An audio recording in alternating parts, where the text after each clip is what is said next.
നിർമ്മാണത്തിലിരുന്ന ആലപ്പുഴ മാവേലിക്കരയിലെ കീച്ചേരിക്കടവ് പാലം തകർന്നതിൽ അന്വേഷണം തുടങ്ങി. ഇന്നലെയുണ്ടായ അപകടത്തിൽ 2 പേർക്കാണ് ജീവൻ നഷ്ടമായത്. പൊതുമരാമത്ത് വകുപ്പിനെതിരെ വിമർശനവുമായി നാട്ടുകാരും രംഗത്തെത്തി.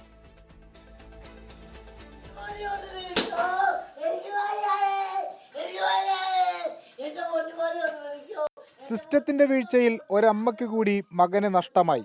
നിർമ്മാണത്തിലിരുന്ന കീച്ചേരിക്കടവ് പാലം തകർന്നു വീണ് മരിച്ച രാഘവ് കാർത്തിക്കിന്റെ അമ്മയുടെ കണ്ണീരിന് ആര് മറുപടി നൽകും?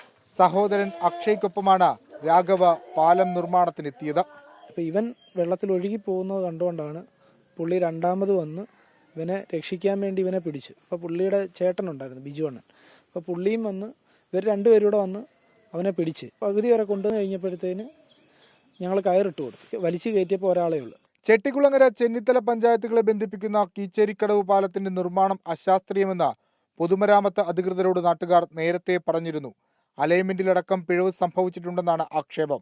ആദ്യം മുതൽ തന്നെ ഈ പാലം പണിയുമായി ബന്ധപ്പെട്ട് യാതൊരുവിധ സുരക്ഷാ നടപടികളും സ്വീകരിക്കേണ്ടതാണ് ഈ പാലം പണി തുടങ്ങിയത്. ഇവിടുത്തെ നാട്ടുകാരത് പാലം പണിയുടെ അധികൃതരെ ബോധിപ്പിക്കുകയും അതിന്റെ സൂപ്പർവൈസേഴ്സിനെ കൃത്യമായി അറിയിപ്പിക്കുകയും ചെയ്തിട്ടുള്ള കാര്യങ്ങളാണ്. അപകടത്തിൽ ഹരിപ്പാട് സ്വദേശി ബിനുവിനും ജീവൻ നഷ്ടമായിരുന്നു.